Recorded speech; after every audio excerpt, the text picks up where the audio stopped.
In this video, I'm going to show you how to create this Apple UI style animation in DaVinci Resolve. Now right here, as you can see, we have this timeline. You can go ahead, create your timeline. You can use a vertical resolution. You can use a horizontal one. That's up to you. But the main thing is about the technique. So right here, I have this timeline set up. Let's go ahead, drag in our Fusion composition, head over to the Fusion page. And from here, just first of all, drag in a background. And I also have this wallpaper, and let's connect this with the background, and this merge, let's connect this with the media out. Now over here in the merge, let's go ahead and increase the size for this, something like this, 1.7. Now, of course, feel free to use any different background that you want, but this is the one that I'm going with. And now the next thing is to add in another background.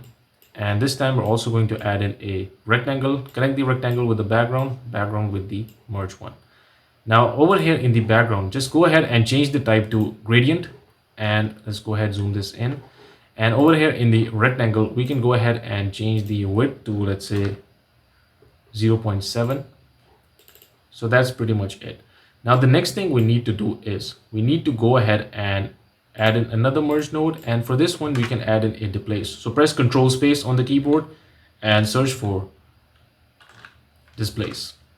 Now connect your displace with the merge 3 and go ahead and connect this merge 2. So right here you will notice that we can connect this. So just go ahead, connect this right here with this yellow. You will see this yellow line, so make sure it's connected to this yellow line. And now we can go ahead, add in another rectangle, and now connect this with the displace. And now while you have this merge 2 selected, go ahead and change the blend to 0.3. So this is the kind of shape that you will get. Of course, you can try this at 0.5 as well, but I'm going to keep this at 0.3 for now. All right, now in the displace, go over here at offset and just go ahead, change this to -1. The refraction strength, also change this to -1. And the spread, let's go ahead and change this all the way to 3. When you connect this rectangle with the displace, you don't need this blue line, you need this green line. You need to connect it with this green input right here. And now you need to connect this with the blue right here for the merge. And that's it. You will get this sort of a shape that kind of resembles a glass now. And you can go ahead, select this rectangle too, and then increase the width up till this point. So now you will see it will kind of resemble that glass look. And the initial rectangle that we had right here, this was at 0.7. Now this one is also at 0.7. But now you will notice that we kind of get that glass effect. So you can go over to displace and you can play around with the refraction settings. That's up to you. But I'm just going to keep this at 1 because I need a subtle look, which is good for having a glass effect. So this is the kind of glass effect that you can get in DaVinci, but you can of course play around with the settings in displace by using the refraction right here, this one. And of course, feel free to play around with this, but these are the settings that I think, personally, I think these look very good. And this gives us a very good glass effect for that same kind of UI animation that we see in Apple videos. And of course, many of you were recommending me, so I decided to go ahead and try something out. Now we already have this kind of, you can say, background selected, background done for you can say a screen where we're going to add some apps. So for example, we're going to select the screen, and then many different apps are going to pop up, and we can of course select any one of them. So this is the kind of animation that we're going for. So for this, we already have this background done, but now before I animate this, I would like to go ahead and create a duplicate for this. So you can go back to the main timeline, press Alt on the keyboard and just drag this up. So you will get a copy. Now right here in this one, I'm going to head over to this Fusion composition. And what I'm going to do is just remove this one for now. Actually, let me just keep this right here. But what we're going to do is we're going to reduce the height for this shape that we have. So what we can do is let's just go with 0.2, or actually let's just go with 0.1. And do the same thing for this rectangle as well, 0.1 at the height. So this is the kind of shape that we will get.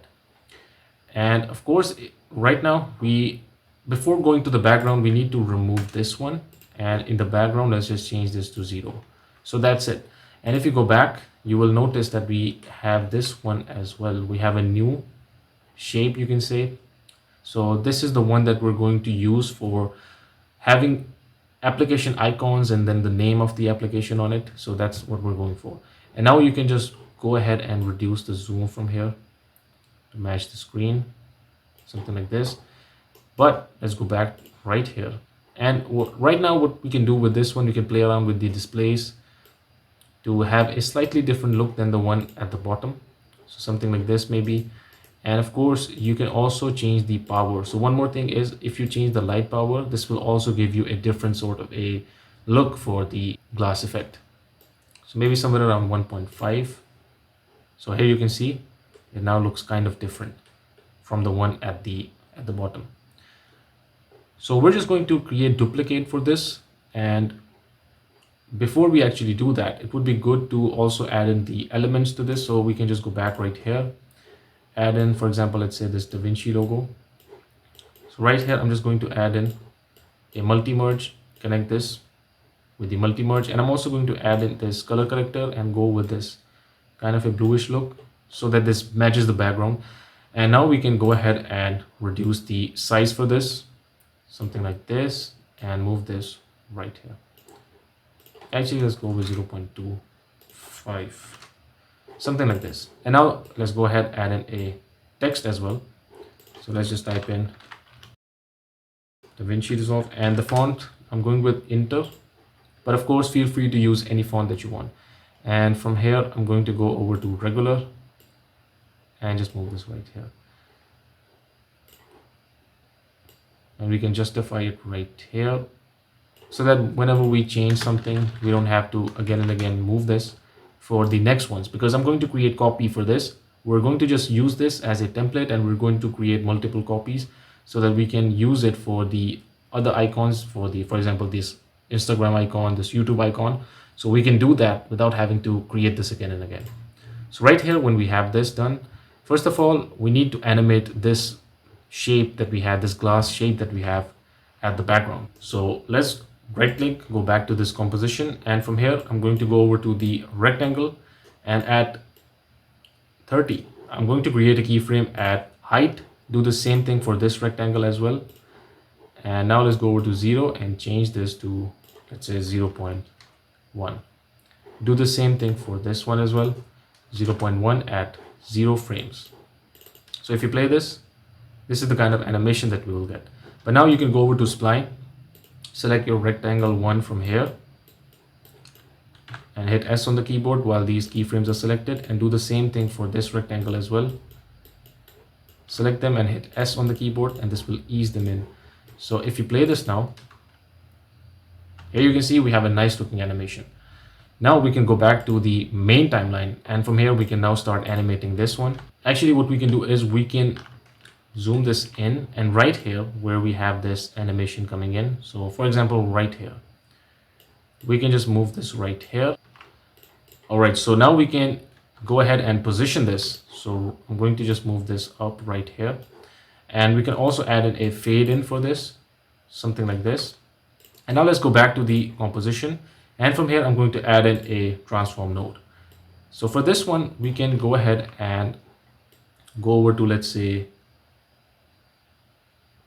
40, create a keyframe at center. Actually not 40, let's go over at 20, create a keyframe at center, and then at 0 we can just slightly move this down, so something like this. Now let's go over to the spline, and from here just select this displacement, select these keyframes and hit S on the keyboard. And actually one thing that we need to do is we can just slightly move this up to have a bounce kind of an animation, something like this. But make sure it's subtle, don't overdo it. And then you can of course do one more thing, you can just slightly move this out as well, so it will add that smooth animation. And feel free to do it even further if you want to, but I would rather stick to this somewhere around here. And this is manual, this depends on you. So now once we have this done, we can now see how this looks with the main timeline. Perfect. And now we can create a copy, move this slightly right here, And this one, we can just move this down to this position. And let's see how this looks. Perfect.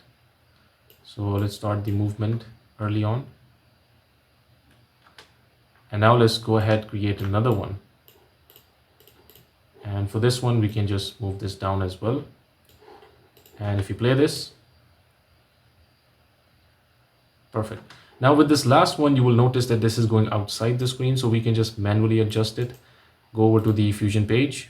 And from here, we can go over to the transform. And at 0, we can just move this up close to 5. So let's say 0.45, something like this. And let's see how this looks now. Perfect. And now at the end, we can just cut them. So while you have these selected, press Control and this button right here, and then you'll be able to remove them. And now, of course, we can change these logos and the text right here. So we can go over here one by one. For example, this one, let's go ahead, add in this one, this IG one. But one more thing you can do is right here where we have this media end. So this media end that we have, you can just drag this on top of it, and this will give you the option to replace. So click OK, and that's it. But you of course need to make some more adjustments. So let's just go with 0.05. Actually, we have to go even lower, so maybe 0.03. And now we can just change the text to this one. So let's see how this looks. Perfect. And do the same thing for the final one, where we can replace this with the YouTube like this. Again, in the merge, we're going to reduce the size for this 0.005, 0.05, or let's say 0.04. And then finally in the text, we can go ahead and change this to YouTube. So that's it. If you play this now, this is the whole scene. And let me just change the playback to quarter.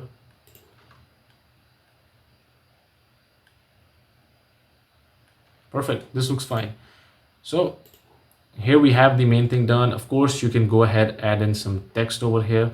So for example, I had this text maybe somewhere around here. Yeah, so I have text right here, as you can see in the preview that I did.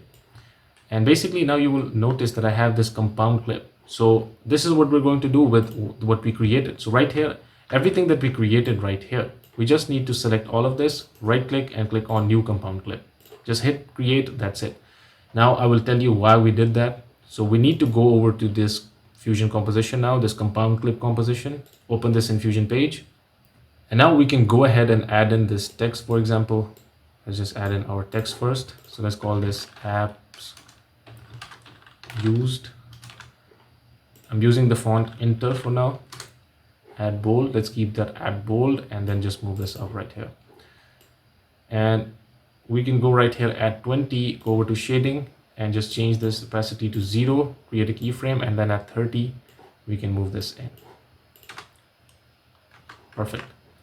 Now what we need to do is we need to add some 3D movement to it.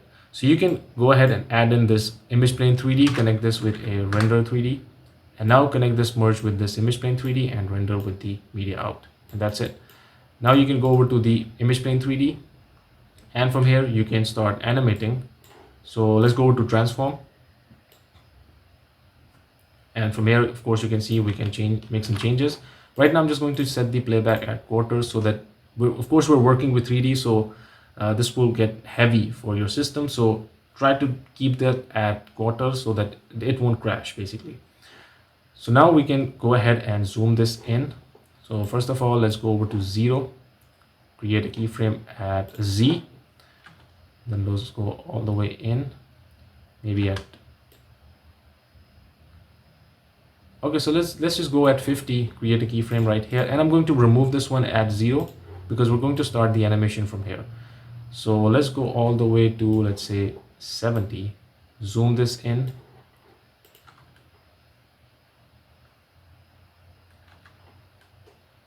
Actually, not at 70. Let's go all the way at 100. Zoom this in a little bit. And then also let's go ahead at 50, create a keyframe at Y. And then at 100, we can just change this to somewhere around here.